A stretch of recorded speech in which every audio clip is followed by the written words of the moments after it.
Il est 6h24, l'heure pour nous de découvrir ce qui a fait les unes de la presse nationale et internationale. Bien sûr, c'est en compagnie de Tawfiq Nasseri. Bonjour Tawfiq. Bonjour Khadija, bonjour à tous. Comment c'était votre week-end alors? C'était très bien, et vous? Très bien, écoutez, reposant. On commence avec les enseignants stagiaires qui font toujours les gros titres. Leur dernière réunion avec le gouvernement, eh bien, elle n'a rien apporté de nouveau.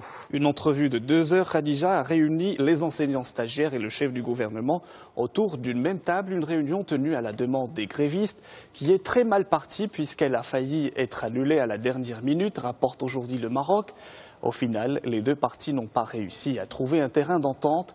Le chef du gouvernement a proposé aux grévistes d'aller en justice. Le quotidien rappelle que les enseignants protestent contre l'application d'un décret séparant la formation du recrutement.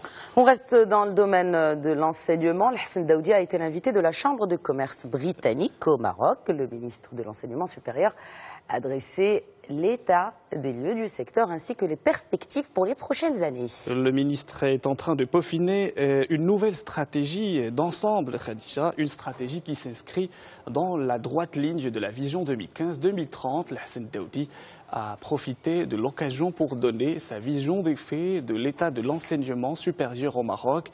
Il a par exemple affirmé que la moitié des étudiants ne sont pas préparés à intégrer l'université. Il a aussi souligné que les facultés de lettres augmentent le nombre de chômeurs, l'État ne pouvant pas absorber le nombre de diplômés qui sortent des facultés de lettres et des sciences sociales.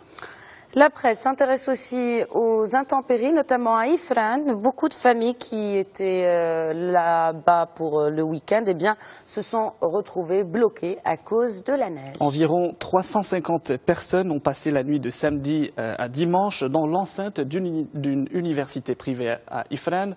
Des voyageurs venus en grand nombre pour passer le week-end sont restés bloqués dans la ville.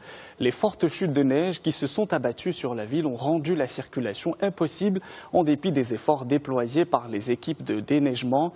Selon le quotidien, la vague de froid qui frappe la ville a poussé les responsables de la ville à élaborer un plan proactif pour lutter contre les effets de la neige et pour désenclaver les zones éloignées. En tout cas, ils ont été bien reçus dans cette université privée. On continue notre lecture, Tawfiq, dans les journaux marocains avec la crise Maroc-UE et qui est en première page du quotidien L'Économiste. La position du Royaume, en tout cas, est confortée.